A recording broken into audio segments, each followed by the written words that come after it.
एक छोटे से गांव में रामू नाम का एक किसान रहता था। रामू ईमानदार और परिश्रमी व्यक्ति था, लेकिन उसकी हालत ठीक नहीं थी। उसके पास थोड़ी सी जमीन थी जिस पर वह खेती करता था। एक दिन रामू को उसके खेत में एक चमचमाती हुई चीज दिखी। पास जाकर देखा तो वह सोने की एक बटिया थी। रामू बहुत खुश हुआ और उसने सोचा कि इस सोने से उसकी सारी गरीबी दूर हो जाएगी। लेकिन तभी उसके मन में एक सवाल आया, यह सोना आखिर यहां कैसे आया? रामू को याद आया कि कुछ दिन पहले उसके गांव में एक गरीब साधु आया था जिसने गांव वालों से मदद मांगी थी।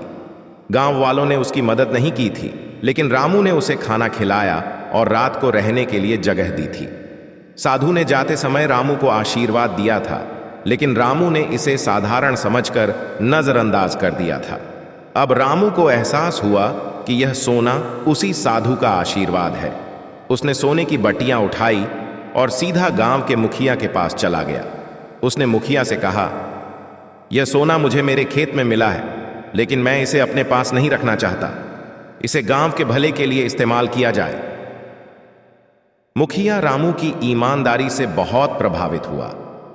उसने रामू को एक आदर्श नागरिक घोषित किया और उस सोने से गांव के स्कूल और अस्पताल के लिए धन जुटाया। रामू की ईमानदारी और निस्वार्थ सेवा के कारण वह गांव के हर व्यक्ति के दिल में बस गया। कहानी से हमें यह सीखने को मिलता है कि सच्ची खुशहाली और संतोष दूसरों के भले के लिए किए गए कार्यों से ही मिलती है। ईमानदारी और निस्वार्थ सेवा का फल हमेशा मीठा होता है।